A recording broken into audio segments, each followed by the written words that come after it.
I mean, it's all winding down for you here. I mean, is it settled in? I mean, have you during the bowl practices or during Christmas break, or have you stayed in lockdown mode? I mean, how does a senior like you feel at this stage of the year? Definitely. I mean, it's definitely started to wind down, like you said.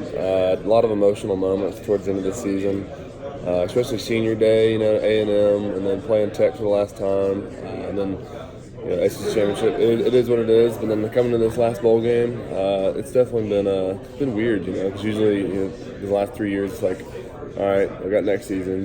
But no, it's kind of it for me here. But looking back, it's been a lot of fun, and super excited to play Baylor. For my last game, being a dog wearing the red and black, it's gonna be fun. But couldn't be more thankful for coming to Georgia. Where are you leaving this program? I mean, does it strike you that you're sitting here on the number 5 ranked team in the country with 3 SEC East Division championships, and most of your fans are calling the season a disappointment? What kind of perspective? I mean, is that a kind of a bittersweet thing that number 5 is disappointing from Georgia now from what you came into? Yeah, I don't like to think of it like that because I know how hard this team has worked, and especially coming from this senior class, going I think 8-5 our freshman year, and all the way to now. I don't want people to be, especially my team, my teammates and other people, like fans, to be like unappreciative of where we're at. There's not many teams that can do what we did this year. Go what are we 12 and or 11-2 that we are. 4-1 against the top 25. Yeah, to do that is extremely hard. You don't see that very often. I just want people to be appreciative of what these guys have done on this team. Because I'm super proud of these guys and this team and how hard they've worked, and I feel honored to play with these guys. A kid from the mountains to come down here to Georgia to play with a bunch of studs and to see how hard these guys have worked to achieve our goals. And yeah, we didn't go to the national championship, or the Final Four, but to see what we've accomplished in 4 years, and especially this year, it's been cool to see. You're a good friend of Jake. You've seen kind of what I guess Jake's gone through. I guess I don't know that's part of being the Georgia quarterback. What would you say about the way that Jake has handled the season, the situations with all the receiver injuries and all, I guess pressure? Is that the right word? I don't know. Yeah, Jake's handled it fine. He knows there's more than just football, and he knows that he's done his best to put this team in the right positions. He's done all that he could do, and that goes for the rest of the team too. Because there's pressure on everyone on this team, to perform at the highest level, to make it all the way. And I'm just super proud of how this team's handled this year. Even through after South Carolina, we kind of bonded together and hunkered down and played really good football. And that was a tough stretch through November. And this team has done really well handling the pressure, and really proud of them. The fact Swift's here. I mean, we don't know if he's going to play, but the fact that he's even here instead of off preparing somewhere, what does that mean to have a guy like that in the clubhouse that wants to play that bad? Yeah, no, it speaks a lot to him.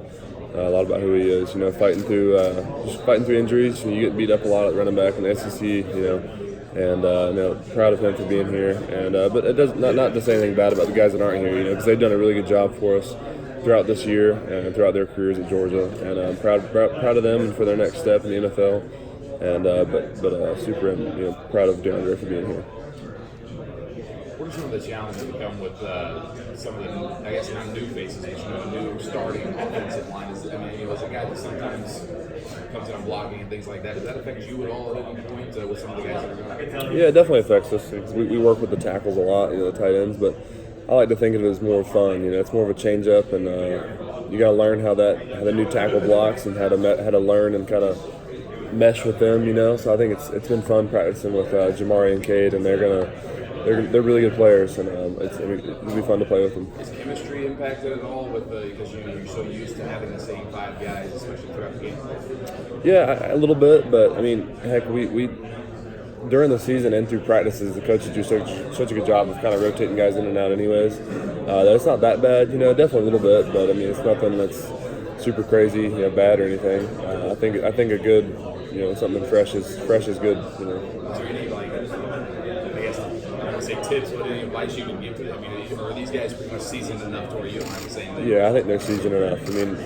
we've been playing one of the best defenses in the country every day of practice, and these guys they know how to handle themselves and how to play, and they're really good players. I know we talked with Solomon a minute ago, and it used to be kind of Andrew was kind of the holdback guy for Solomon when he gets wound up, and he said Cade's probably not going to hold him back. Does that duty fall on you to make sure Solomon kind of keeps it in check, because he can get pretty ornery out there? Yeah, I think Solomon definitely plays a lot of passion and energy, but Andrew did a great job with that. But I don't know if Cade will do it, but I might have to be the one to go out there and do it. I love Sally. He's a really good player, really fun to play with.